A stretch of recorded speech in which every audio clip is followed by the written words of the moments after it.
you know on Draymond, Brandin? I don't. They're going to warm up and let us know. When you were hiring Kenny to your staff, what jumped out about him, and just how was that experience having him with your program? So I wanted somebody more versed in analytics than I was, and I had gotten to know Kenny from his Brooklyn days, and always admired him.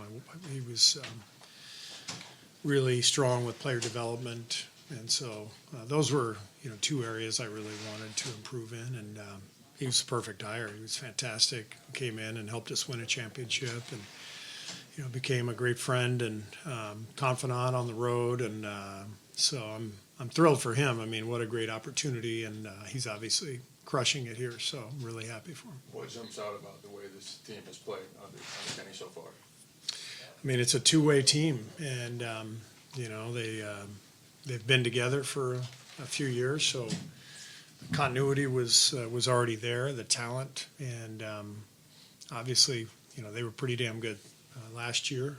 So I think all of these jobs are different, and this was a great job to get, just like mine was 10 years ago, coming into a team that was already talented, already a playoff team, and then now you're just tweaking things and seeing where you can get better on the margins, rather than trying to grow something organically that's more difficult to do. So it's the perfect spot, and Kenny has taken advantage, and the team is doing great, and it looks like a good fit. Apologies for running in here after Kenny, but by the time he left you guys, just what did you see as his greatest strength as a coach? He's just an all-around coach. He's not an offensive guy. He's not a defensive guy. He's not a player development guy. He's kind of all of the above. He's a tireless worker. He loves it. Every time I'd call him, he'd be watching League Pass, and he's a maniac in a good way, and he did a phenomenal job for us and helped us win a championship, and made me a better coach, and covered up for my weaknesses, and so it was really a perfect marriage, and I'm thrilled for him that he was able to get this job. Steve, knowing him the way that you do and getting into his mind, like what elements within the Cavs are you noticing that speak to this is a Kenny Atkinson team? Well, they're a two-way team, and as I said, every job's different. All of us as NBA coaches are reliant on the talent and the character of our players. No matter what we do scheme-wise, no matter what we do culture-wise, we better have players and high-character guys, and Cleveland has that, and so Kenny has just done a great job of picking up where they left off. Everything that JB did the last couple of years, helping to build this team. Clearly, it's been a team on the rise, and Kenny has just added his touch, what he felt like he could do to help the team get better, and he's obviously done a great job. So as you look at this Cavs team that has been together, that you've seen in years past be good, what looks different about this version of it this year? Well, I think the natural growth of the team. For all these young teams that are together for years, there's kind of a natural growth that happens, an organic growth. You figure out what the weaknesses are, what the strengths. And then you try to figure out what's the best way to put it together. And so I watched 2 of their games today in preparation for tonight, and it looks like the roles are really clearly defined. It looks like they've found a really good mix of the starting lineup, which is obviously loaded and plays with 2 bigs, traditional bigs, moving to the bench where you've got tons of shooting and more spacing. They're playing a lot of different combinations that all seem to fit really well together. So, Kenny and his staff are doing a good job, and Kobe did a great job with the roster as well. I mean, the pieces seem to really fit well together. Kind of along those lines, you guys obviously still have Steph and Draymond. You've been able to play at a high level for a number of years. They tore it all the way down and built it all the way back up. Were you surprised at all at how quickly they've been able to? Pretty hard thing to do, to tear it down, and you have to get a little lucky. You have to, more than anything, hit on a couple of big decisions.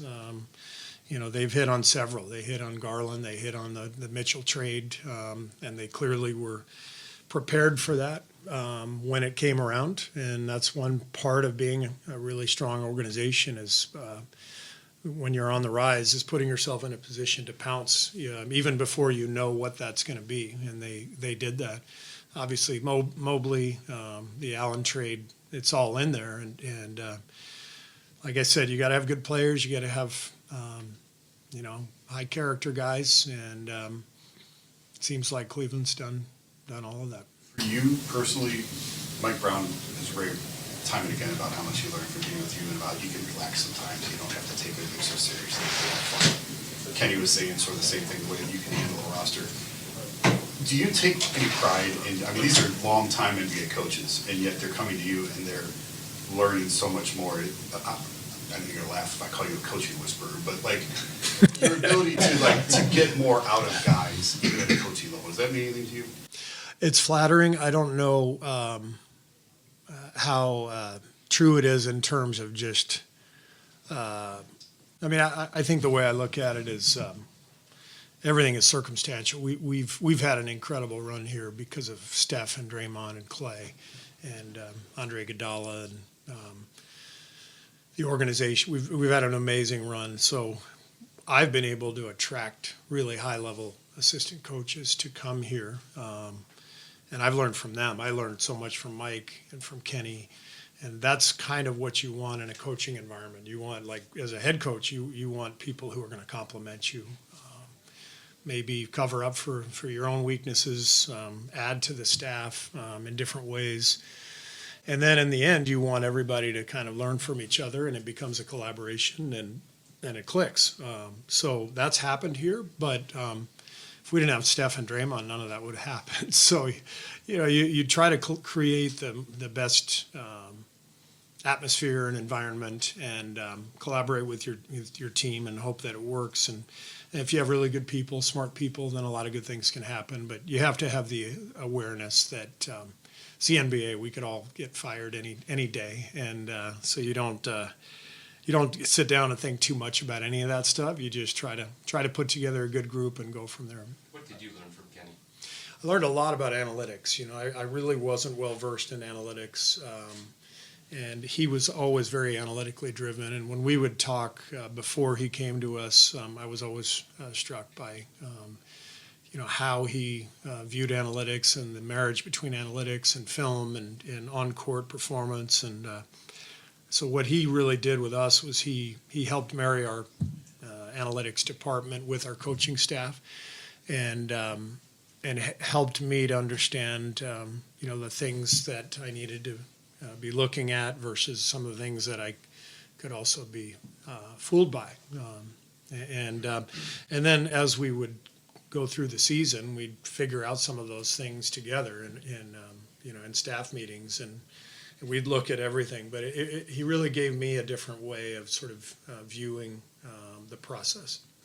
Early in the season, the teams at the top of the standings are playing with larger rotations, and they have depth. Teams like you guys, the Cavs, the Thunder. Is there anything in the league that has led to this change? For us, it's just this is what makes the most sense. So I don't know about it, if it's a league-wide trend or why that would be. It is a really long season. It's helpful to play a lot of people. I don't know. It's a good question. I don't really know the answer. I just know that it's working for us, and it's something we feel strongly about doing. Having leaned on the guys that have set the standard for this team, the last couple of years have been more towards the youth movement with Moses and Jonathan, obviously Trace, all those guys. What did it take for you to gain their trust to put them in the positions they're in now with this team alongside those guys? The young guys you're talking about? Yeah.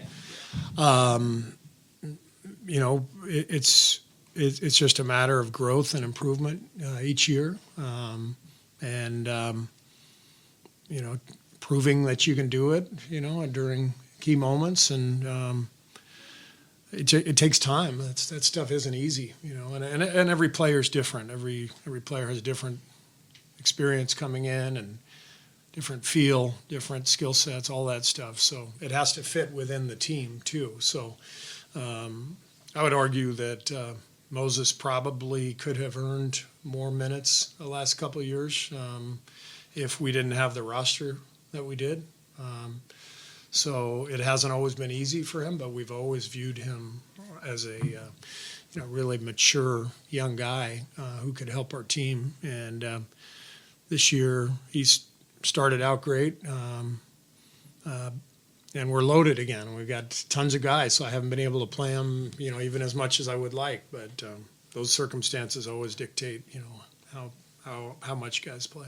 You mentioned the Cavs' two bigs. There's always a lot of conversation around the NBA if there's room for two bigs. The Cavs often point to the Warriors and say, well, they did it with Draymond and Mooney, and Kenny has mentioned that too. What's the key to making it work with those two bigs?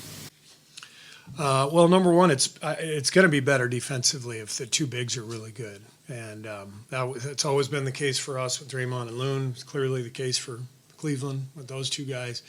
As long as they're good players, size and rim protection and the ability to switch, all that stuff, it matters in the modern NBA.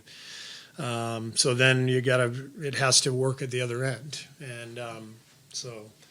Depends on your roster. They're making it work with a dynamic backcourt, and they've put together a really good shooting roster.